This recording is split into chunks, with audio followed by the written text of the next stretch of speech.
All right, everybody, we are back for round number 2 of our MOCS showcase review. We lost round 1 to Sam, and round 2 we get paired against tkcheungab. I'm not sure how to pronounce that. Going back to our metagame sheet from earlier, we know that this person is very, very, very likely to be playing Mono Green Tron, which is a disaster, because that matchup is not good. One of the things from earlier in the video that I mentioned is that I hope to dodge Tron. And unfortunately, we did not dodge Tron. Now, granted, the matchup is still winnable. You have a fast clock, you have Blood Moon. The problem is, a lot of times, Blood Moon, if you don't already have a low enough life total, Blood Moon can cause your future Death Shadows to be a little bit smaller because you can't pay as much life off of your fetches and shocks. And it might give them the time, I've had this come up before, where you play Blood Moon, and now they just have more time to just hardcast Wormcoil engines, which you still probably can't beat. So, overall, I think the matchup is pretty bad. Probably like 60-40 in their favor, maybe 65-35. But I did lose the die roll. I did. Okay, so we'll go ahead and get to the games and see how it plays out.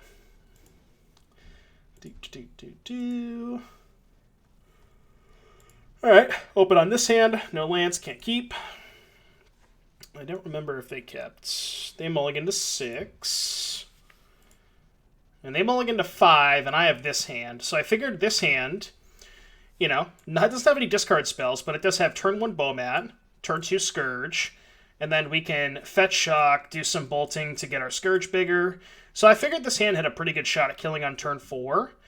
Now, the question you have to ask yourself is, turn 4 kill with basically no meaningful interaction, is that good enough on the draw?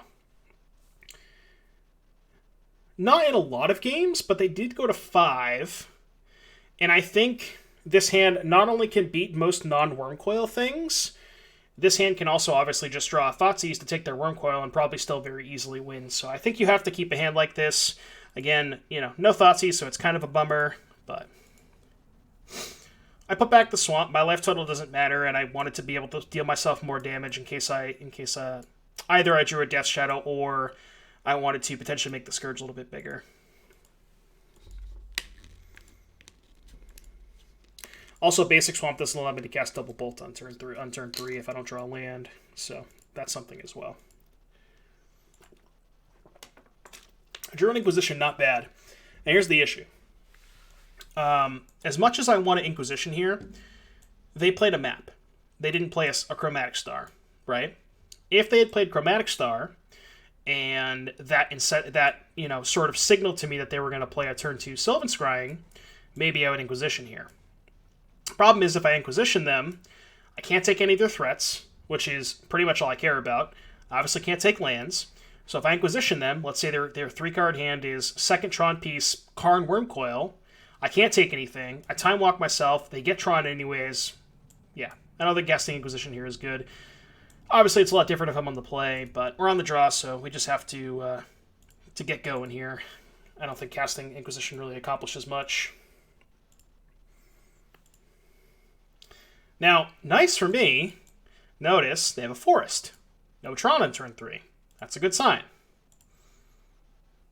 And they actually cast Stirrings instead of Map, which makes sense because if they don't have the other piece rolled up, they want a Stirrings because they want to hit one of the 8 Tron pieces off of this to know which one to get off the map, so makes sense. Alright, so this actually isn't that bad for us. We draw Death Shadow, which we can't cast this turn. No, because even if we bolt ourselves, we go to 16, we go to 13, we can't play Shadow. So just easily attack for 1, play Scourge. Not much else to consider here.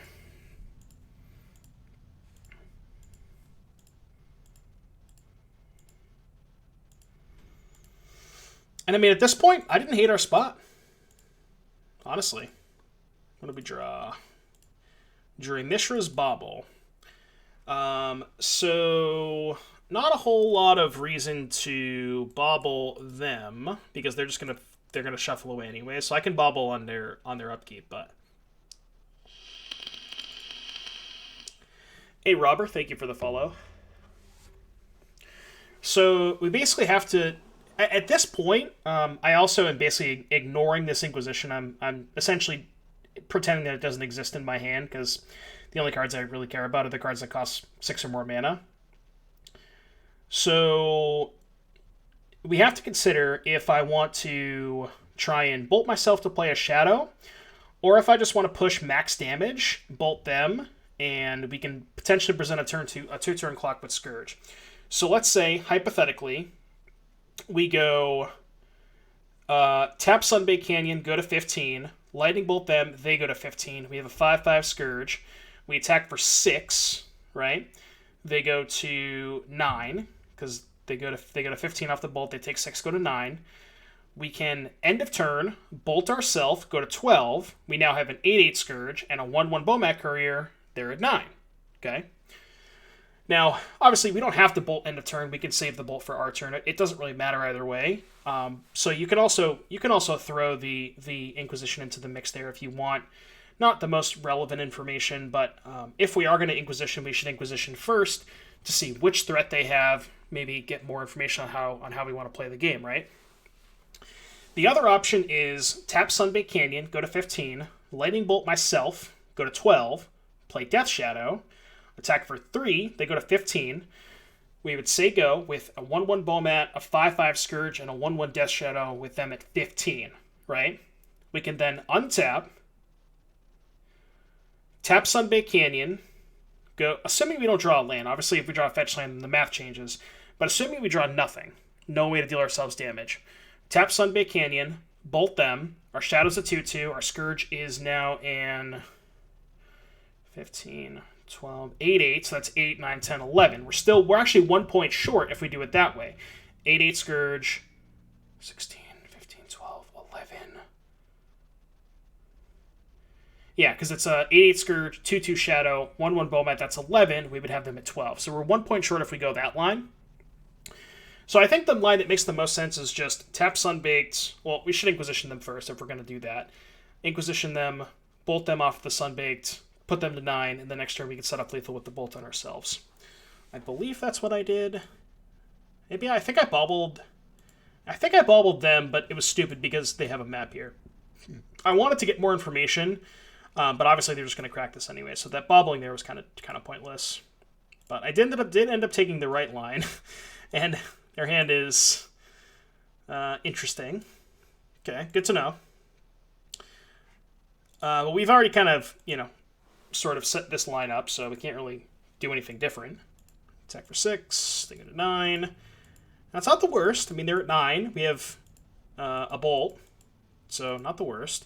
We draw fetch land, which is actually pretty important because that means so we can put a threat into play after they card this, because they're almost certainly going to do that. They drew a sphere, doesn't really matter. They card and kill our thing. Okay.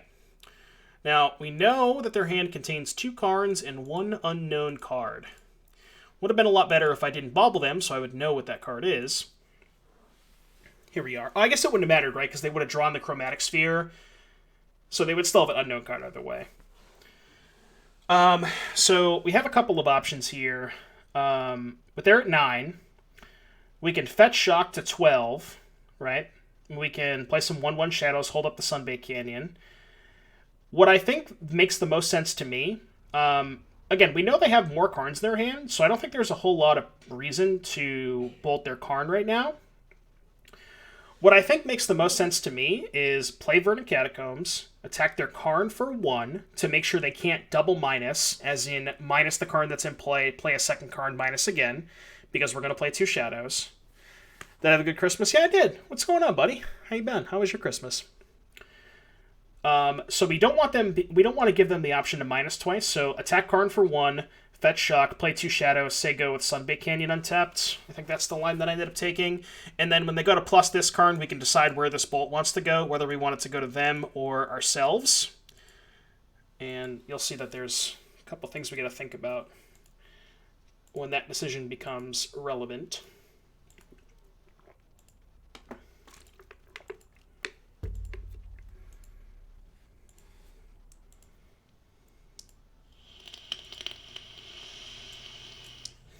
All right, so this is the point where we have to act. Now again, they have 4 cards in their hand. 2 of them we know are Karns. So they got 2 Karns, 2 unknowns, right? Let me just change the song here. So there's 2 options: bolt them or bolt us. If we bolt us, we go to 11 off of the bolt, and we go to 11 off the canyon, 8 off the bolt, right? So we have 4/4 shadows. They play a second Karn, exile a shadow. So assuming they have nothing else, they just play Karn, exile a shadow. We have a 4/4 shadow and a Bomat. If we draw a fetch land, we can make the shadow a 7/7 off of the fetch land, and 8/8 off of the canyon. 8 plus the Bomat is 9 with them at 9. Now, it's kind of the same thing either way, whether we bolt them or we bolt us in terms of lethal, because obviously if we bolt them and draw a fetch land, it's still lethal. But bolting us is better, I guess, if we draw another fetch land, but worse if they draw Wormcoil. Well, actually, no, because if they draw Wormcoil Engine, I actually think bolting 1, 2, 3, 4, 5... 5/5 shadows. Yeah, so I think if they have Wormcoil Engine, if we bolt ourselves and draw TBR, it's still not lethal, right? First strike kills the Wormcoil and they take 6. Yeah, 5/5 shadows. Oh yeah, sorry. Maybe I misspoke. 5/5 shadows this turn. So it's basically... Oh, man, I'm trying to think here. I feel like it's better to bolt ourselves because of Temur Battle Rage. Now, obviously, it's a disaster if they have Oblivion Stone, if we bolt ourselves, because we just missed out on 3 damage, and we don't get the sack of the Bomat. But I think TBR is a good enough reason to bolt ourselves here. It's pretty close either way. I actually don't even remember what I ended up doing. I bolted them. I guess I was more scared of... I don't know what I was more scared of. I think I was supposed to bolt myself there. It's pretty close again. And they ended up drawing worst possible because that gets Blast Zone. Now they main phase it. I can't even draw off the Bomat. Kind of a disaster.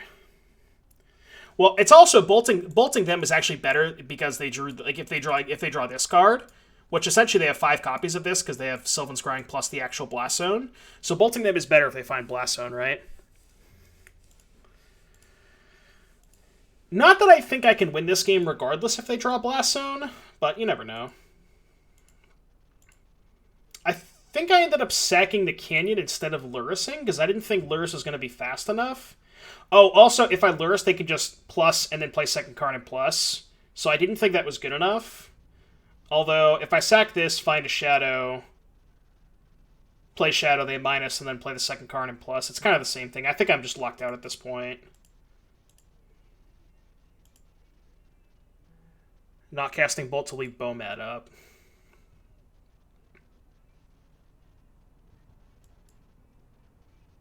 Oh, man, I should have wrote this down. I should have wrote this down. Hold on.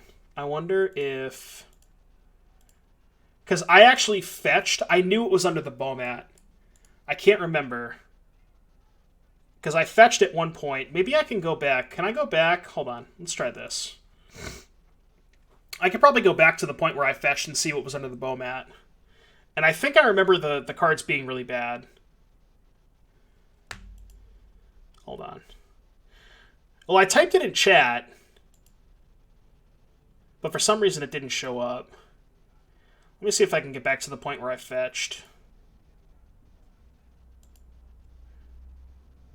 It was the next fetch, right?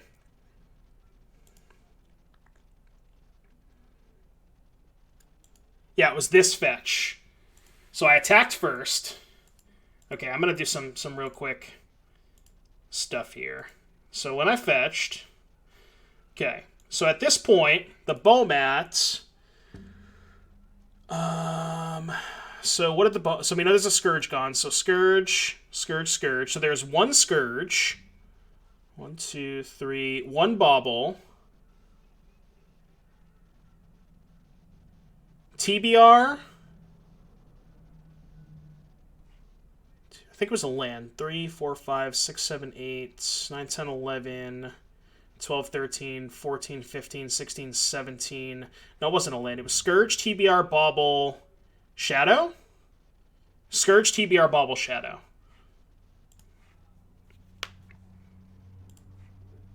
So if we go back to that spot again, hold on, let's get back to this spot. Okay, so I know that the Bomat is Scourge, TBR, Bauble, Shadow. So I guess what I could have done is just exiled the Bolt, and then they Blast Zone. I crack the Bomat. I don't know if they would do it main phase, though. I think they would hold it up, right? I don't think they would main phase it. But those 4 cards are pretty good. Scourge, TBR, Bauble, Shadow. Because if I just let this go, they Blast Zone, I crack Bomat, then next turn I untap and I play Scourge, Shadow. I still probably can't win, though, right? Because they just minus Karn, play second Karn minus. I'm still probably locked out regardless, right?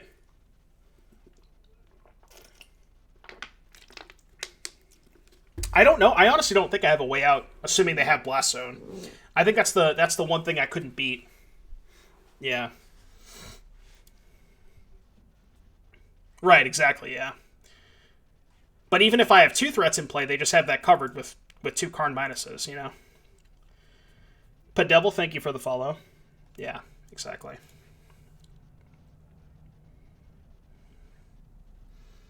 Alright, so how did I sideboard? I brought in 3 Blood Moon, the Kozilek's Return, 3 Blood Moon, Kolaghan's Command, Kroxa, cut, 3 Fatal Push, 2 Dismember. Pretty easy sideboarding there. Then you play better knowing that what was coming. It's hard to play scrying for Blast Zone, playing another card. The move you made could have been right for another card versus Blast Zone.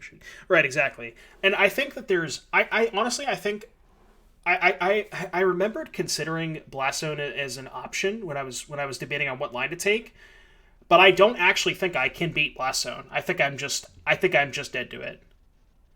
I don't think there's any way for me to beat Blast Zone, because Blast Zone just locks me out of having threats when play with Karn. You know what I mean?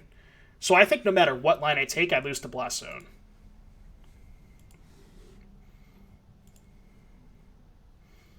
All right, we have a no lander. Can't keep that.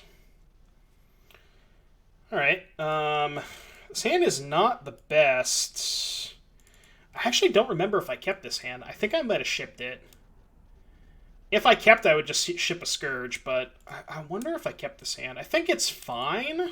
Okay, I did keep it. And I believe I should lead on... Okay, so it's kind of...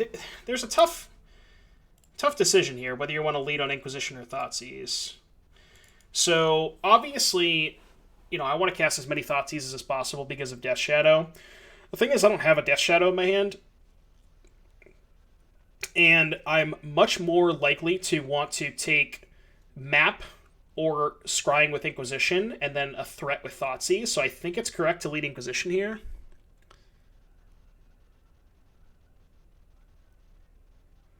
Yeah, exactly, Apoon. I agree. I think it's a pretty low popularity deck. I think I'm supposed to cast Inquisition first, but I'm pretty sure I cast Thoughtseize, and I think that's wrong. If Moto would actually let me... Did we break it?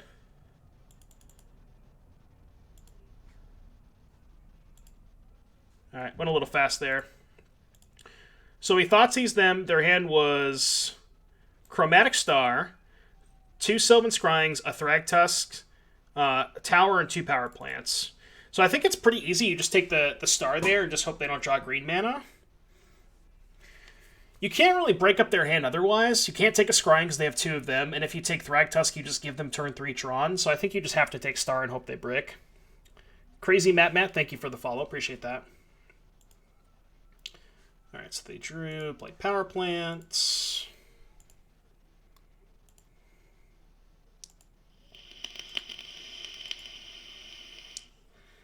Um, so there's really, obviously there's only two options here.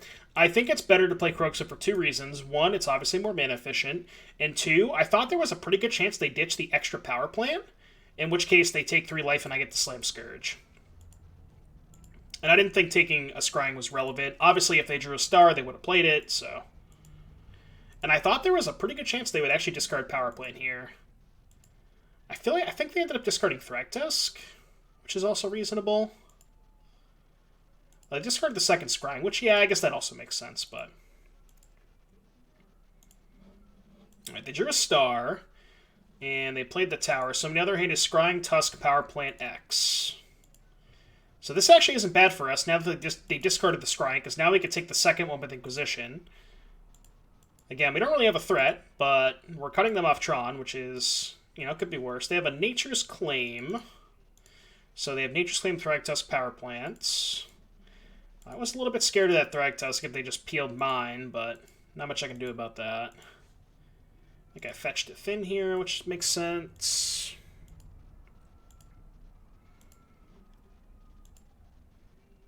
I drew another Inquisition. I guess might as well cast it.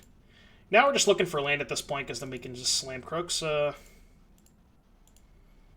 Honestly, at this point, even if they draw mine, it's not that bad for us. They found mine, but now they use their green source. So their hand is Thragtusk, mine, X. I really want to draw a land here. I think I did. No, I drew Night's Whisper. I think I drew Night's Whisper into Thoughtseize? No, Bricks. Okay, still can't cast Scourge.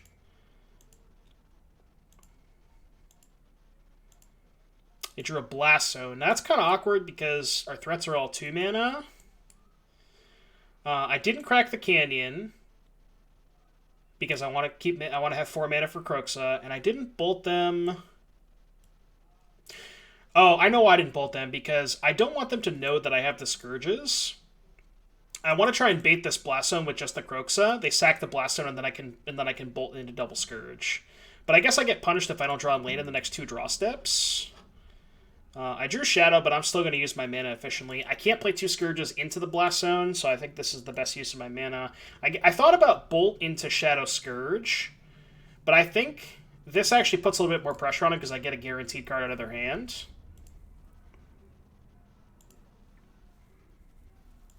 Oh yeah, my W is nice. So I thought this was a better use of my resources. They kind of have to sack the Blast Zone anyways. It's weird, they didn't tick up. I was very surprised. They didn't tick up to 2 there, which I thought was very odd. So they discarded Thragtusk. We don't know any of the cards in their hand right now. I thought that was very odd that they didn't tick up the Blast Zone. They were just willing to take a hit. Oh, that's why. They drew All Is Dust. So, got very rewarded for not going Bolt, Shadow, Scourge, because we would have got annihilated by this All Is Dust.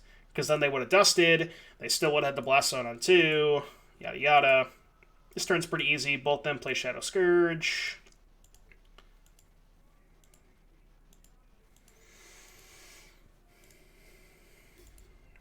So it made sense why they didn't Blast Zone, but they got really punished. Because if they had just cracked Blast Zone on 2 to kill the Kroxa, I would have followed up with this, and then they would have had All His Dust. But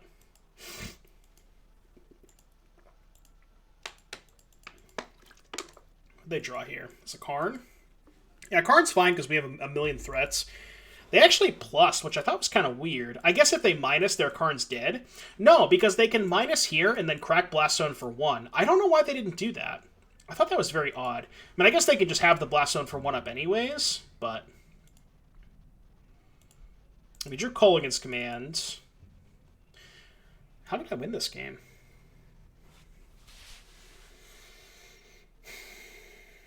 So we can't really go for any like hyper-aggressive attack because obviously they can just crack the zone on 1 to kill our 7/7.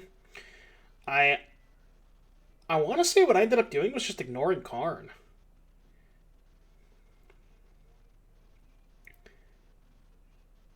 Or you know what I did? I think I just went to combat, tried to bait the Blast Zone. If they crack the Blast Zone in combat, I can deal them 2, get back the Shadow, put them to 10, and then play a Shadow, and I have 2 lethal threats. I think that's what I did. I'm pretty sure that's what ended up happening, too. I just attacked them with both. Oh, no, I attacked Karn with both. Which I guess still baits the Blast Zone, but then I miss 5 damage. Like, I could put Karn to 5. I think this was bad. I think I should have attacked them with both. Because they're going to Blast Zone either way. Right?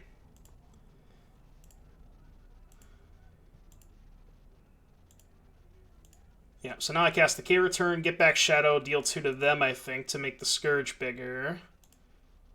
But I think I was just supposed to attack them. And now Karn's at 5, I play a Shadow. I mean, the Karn's like, this. I guess this guarantees that the Karn dies. But does it matter? Because now I just don't even attack Karn. I think I just attack them. I guess I crack this first in case I draw TBR. But I'm pretty sure I just attack them. I think I thought about attacking Karn. Yeah, I ended up attacking them anyways. Which, like, obviously I should have just attacked them last turn, because they would have just been dead this turn. But. And I played the Scourge. Kind of dicey if they draw Oblivion Stone. But if I don't play the Scourge, kind of dicey if they draw another Karn.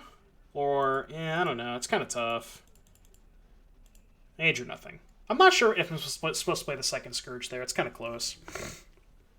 I gave them 1 extra draw step by not attacking them. That was really bad. But. Alright, game 3.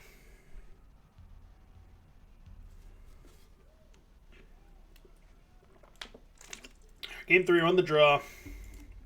Not a place you want to be against Tron. We open with this hand. This hand's not the most exciting. 2 reasons. 1, it's not that aggressive, and 2, it's not that disruptive. It's kind of a mix of both, right? And this Kolaghan's command's just kind of chilling. I mean, this hand has lands and spells, but the spells aren't great. So, I mean, we can go, what, turn 1, Swift Spear, Bauble, because we're on the draw, so we can't, it's really hard to break up Thoughtseize against, it's really hard for Thoughtseize to break up Tron when you're on the draw, because they can just play a map on turn 1. So we're likely going to Swift Spear on 1, Bauble attack for 2 into, I don't know, Thoughtseize them, Bauble ourselves, something like that, but I think this hand's fine, and I'm pretty sure I ended up keeping it, but I really wanted to mulligan. I just mulligan. I like mulliganing very aggressively in this matchup. But it's probably too aggressive to mulligan this hand.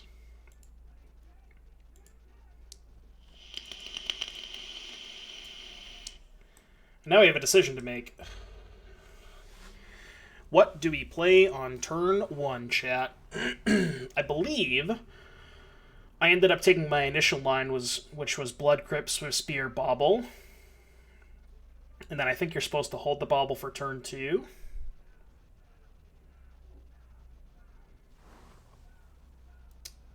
Also, of note, they didn't play anything on turn 1. They didn't play a star, they didn't play a map. So what does that mean? They either have Natural Tron, or they have a Forest Scrying hand. Now, obviously, against Forest Scrying hand, I would rather cast Thoughtseize on turn 1. But I also thought there was a chance that I would just, like, let's say I draw Scourge of the Skyclaves, I could just go Swift Spear into Skyclaves and just, like, not Thoughtseize them in the first 2 turns, if they have Forest Scrying, because at that point, I'll just let them have Tron and Thoughtseize their threats, right? So I think Swift Spear Bauble is correct here, but it's close. It kind of depends on how you want to play the game. Like, if you want to try and fight over Tron, or if you want to fight over their threats. By playing Thoughtseize first, you're basically guaranteeing that you kind of have to try and fight over Tron, and I think that's a less... I think that's a losing proposition more percentage of the time. And I think I saved the Bauble as well. I don't think I cracked it. Or did I? No, I didn't. Good. That was smart.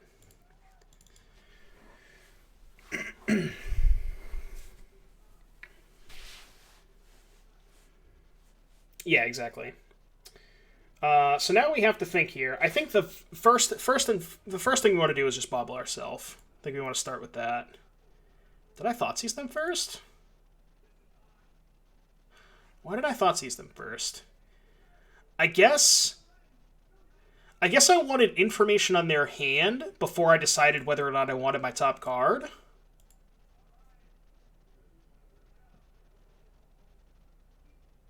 I'm not sure what you're supposed to do with this bauble here. Because I think there's a chance that I just cast Night's Whisper here. Maybe I thought that I had the Thoughtseize here in case they had Natural Tron plus a threat. You want to bauble them? No. I'm bobbling myself either way. It's just a question of when do I want to bauble myself. I don't think I'm supposed to bauble them. Like, their top card doesn't really change what I'm taking, right? Unless their hand is exactly a pile of threats and their top card is the missing Tron piece, right? That's like the only way that bobbling them really matters. Or I guess if they have Tron in hand and their top card's a threat.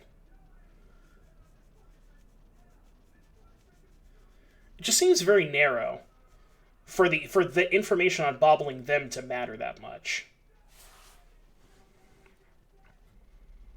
Yeah, I think I was supposed to bobble myself, because I think there's a chance that I don't cast Thoughtseize here, but I was really worried about Natural Tron and a threat. They ended up having Spatial Contortion, which I kind of was surprised they didn't main phase that, but... Alright, so their hand was Natural Tron, Karn, Wormcoil. Now, given that I don't have a threat to be able to attack Karn, and I have this Kolaghan's Command plus Lightning Bolt to deal with 2/3 of the Wormcoil, I think it's right to take Karn. If I was playing something like a Death Shadow this turn, maybe I take a different line. I take Wormcoil, they Karn my Shadow, I Bolt their Karn, etc., etc. But because I didn't have a threat, and I thought that maybe I could battle through a Wormcoil, that I was supposed to take Karn there. Gen 2 Gengar, thank you for the follow, appreciate that. And I think I ended up bobbling myself, revealed the Blood Crypt. I definitely don't want to draw that. I think I fetch now. Yeah.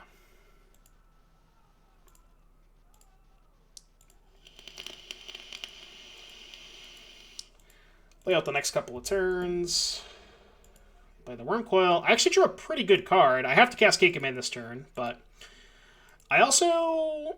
Did I mess up the K-Command? I ended up draw stepping, killing the Wormcoil, and making them discard. I mean, I think that's better than getting back a Swift Spear, right? Because what I can do is that I can play land 4, play Scourge.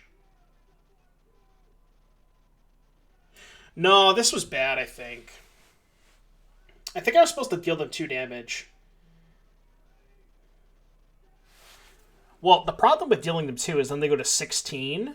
And if I don't kill the lifelink creature, they go back to 19 and my Scourge dies anyways. Because my Scourge is a 1/1 with 3 damage on it. So the line is kill the Wormcoil, they get 2 3/3s. Kill the Death Touch 1, block the lifelink 1 with the 4/4 Scourge. The problem is they go to 16 off the K command, they go to 19 off of the lifelink creature. They lose both of their guys, but now my Scourge is a 1/1 with 3 damage on it. So I'm not sure what the second mode on K command is supposed to be. Kind of tough either way. If I don't deal them 2, then they're at 18 with a 3/3 lifelink. If I don't deal them 2, I'm kind of priced into bolting the lifelink 1, in which case the Scourge is trading anyways. It's tough. I don't know.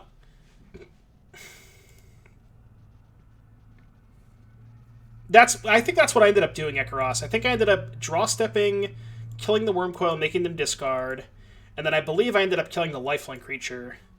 I don't think they attacked with the Death Touch 1. And I also didn't play Night's Whisper here because I wanted to hold up Bolt, which I think makes sense. No, I played Night's Whisper. I think that was bad. And then I played Swift Spear. So I guess I was just okay with slow rolling the Scourge for a turn. I think that was bad. I think I was just supposed to play Scourge and hold up my mana, and then just play the Night's Whisper next turn. I think this was bad.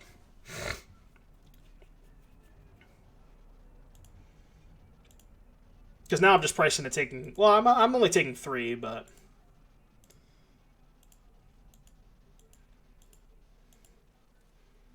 And now I think I have to kill the lifelink 1. Oh, no, you know why I did this? I know why I did this. Because now I can attack with Swiss Spear. I can play Inquisition, attack with the 2-power Swiss Spear, they go to 16 after I kill the lifelink one, and now I have a 4/4 Scourge. That's why I did this. But I guess I didn't have the Swiss Spear prior to that. Obviously, I drew the Swiss Spear off the Knight's Whisper, so I didn't know that I had the Swiss Spear. But the way this played out, it actually kind of worked out better for me. I think they drew another... I don't know what they drew. They drew something I couldn't beat. Yeah, I mean... Probably can't beat that.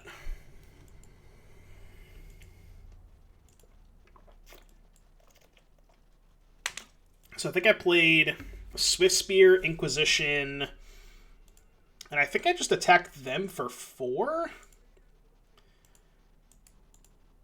Which puts me to 1, because they can minus on the Scourge, and then attack me for 5 if they just don't block.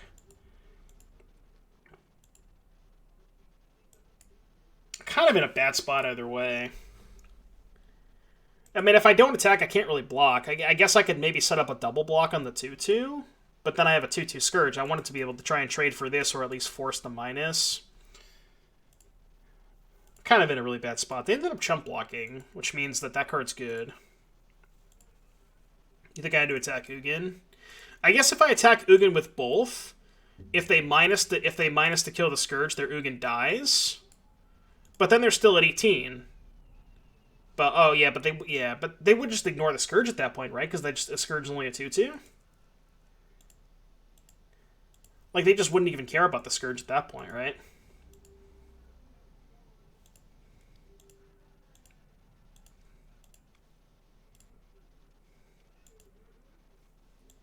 We got a map, which means they get Blast Zone.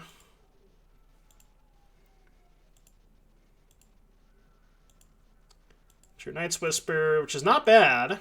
Cast that shit. If I find a bolt to kill the worm... Well, no, I need to find multiple things, right? Yeah, I mean, that's just...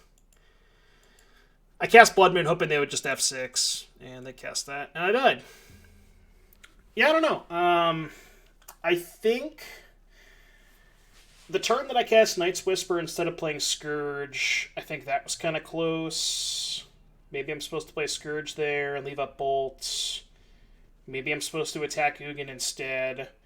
I don't actually think that either of those decisions really mattered that much in the long run. But yeah, that was a little bit longer of a round. I appreciate those y'all watching on YouTube. Thank you for sticking with me. I hope you enjoyed that, and we'll be back in a little bit for round number 3.